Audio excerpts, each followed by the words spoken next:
In the sprawling metropolis of glass and steel, where ambition coursed through the veins of every street and success was measured in quarterly profits, there existed a peculiar anomaly in the corporate machinery of global Nutritech Industries.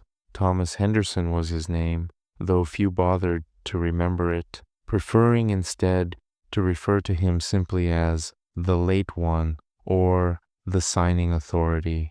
His position as Chief Quality Control Administrator at one of the world's largest food processing companies was as crucial as it was ironic, given his notorious reputation for tardiness.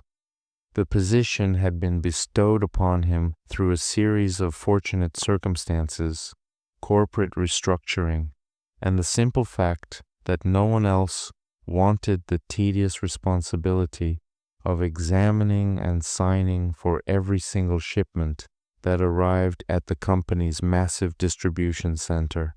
The job required meticulous attention to detail, unwavering dedication, and most importantly, punctuality, three qualities that Thomas seemed to possess in inverse proportion to their necessity.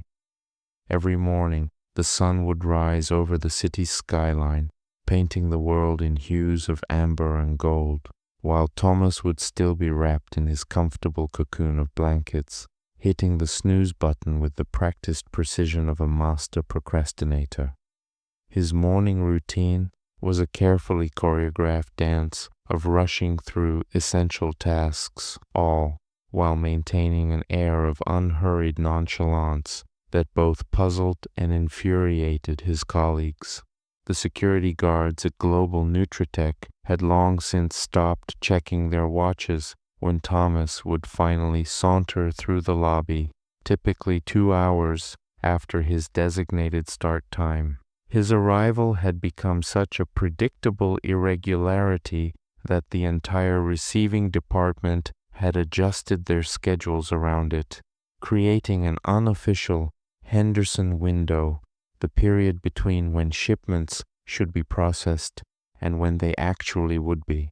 Despite the countless warnings, formal reprimands, and stern talks from various levels of management, Thomas remained steadfastly committed to his lackadaisical approach to punctuality. His seeming immunity to termination stemmed from an obscure company policy that required his specific signature, not just his position's authority, but his actual signature, on all incoming shipment documentation.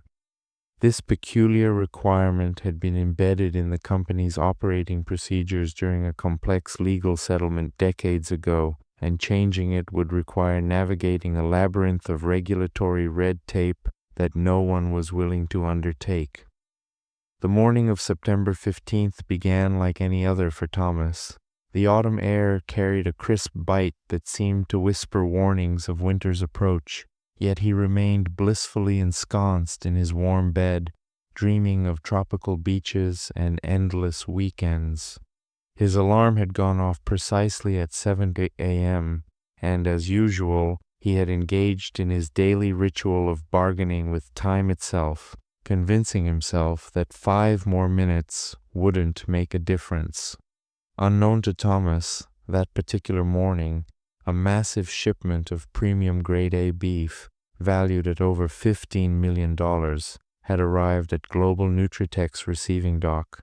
The shipment was part of a crucial contract with one of the company's most prestigious clients, a chain of luxury hotels that catered to the world's elite. The timing was critical. The meat needed to be processed and distributed within a specific temperature-controlled window to maintain its premium quality. As the morning hours ticked by, tension mounted in the receiving area. Dock workers paced nervously, checking their phones every few minutes. Supervisors made frantic calls, trying to locate their chronically tardy signing authority. The refrigerated trucks hummed ominously in the background, their precious cargo hanging in the balance as the temperature outside continued to rise. By 10:30 a.m., The situation had escalated to crisis level. The shipping company's drivers were threatening to leave, citing union regulations about maximum waiting times. The meat's temperature was approaching critical thresholds, and the receiving dock was becoming increasingly congested with other scheduled deliveries backing up behind the stalled shipment. It was at precisely 11:47 a.m. when Thomas finally made his appearance, clutching his usual cup of artisanal coffee and wearing an expression of mild surprise at the unusual amount of activity and attention his arrival generated. Before he could even reach his desk, he was surrounded by a group of agitated executives, their faces red with barely contained fury. The CEO himself, having been called down from his top-floor sanctuary, launched into a blistering tirade about responsibility, accountability, and the millions of dollars at stake. Thomas stood there, absorbing the verbal onslaught with the same placid expression he wore when watching paint dry. His apparent lack of concern only served to further enrage his superiors.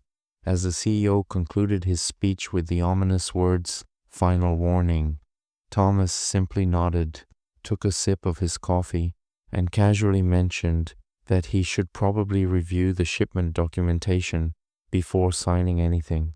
This statement, delivered with his characteristic unhurried demeanor, was met with collective groans of exasperation. However, as Thomas began his methodical examination of the paperwork, a process that normally drove everyone to the brink of madness with its slowness, something caught his attention. Years of mindlessly reviewing documents had paradoxically made him highly attuned to even the slightest irregularities in the paperwork, and something about the temperature logs didn't quite add up. With the same leisurely pace that characterized all his actions, Thomas began cross-referencing the shipping manifests with the temperature records. His colleagues watched in mounting frustration as he pulled up historical data on his computer, cross-checked certification numbers, and made careful notes on his yellow legal pad, all while the clock ticked mercilessly forward and the shipping company's deadline loomed ever closer. Finally, after what seemed like an eternity to the assembled executives, Thomas looked up from his desk and quietly announced that he would not be signing for the shipment. The resulting explosion of corporate outrage was spectacular. Threats of immediate termination filled the air, along with predictions of career suicide and promises of legal action. Thomas, maintaining his characteristic calm, simply pointed to several discrepancies in the documentation that suggested the meat had experienced temperature fluctuations during transport that exceeded safety parameters. His concerns were dismissed as attempts to cover for his tardiness, and under intense pressure from senior management, he was ordered to sign for the shipment anyway. For the first time in his career, Thomas Henderson did something truly remarkable. He refused.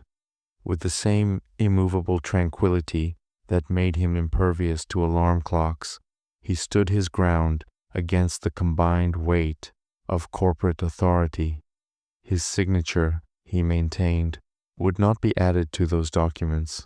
The shipping company, having reached their maximum waiting time, departed with the unsigned shipment, leaving behind a wake of corporate chaos and a very expensive problem. Thomas was immediately suspended pending termination. His access badge was confiscated, and he was escorted from the building under the hateful glares of his colleagues. 3 days later, the truth emerged in a way that no one could have anticipated. News broke that a major food safety scandal had erupted involving the very same meat supplier that had attempted to deliver to Global Nutritech.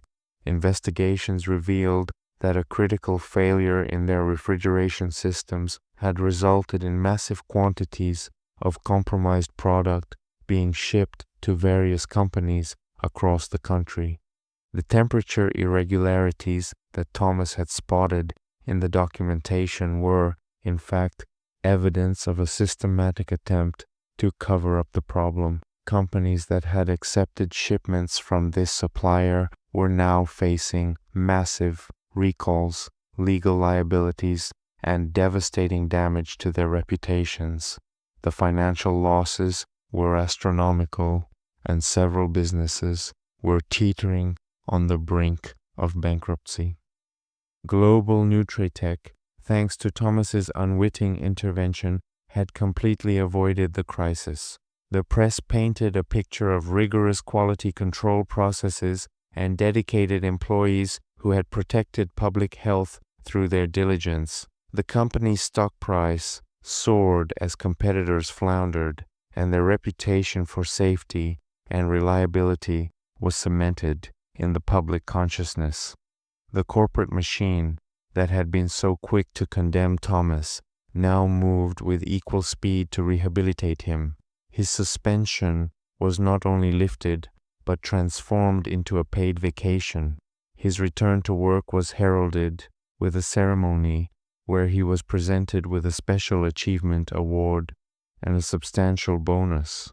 The same executives who had threatened to end his career now praised his attention to detail and unwavering commitment to quality standards.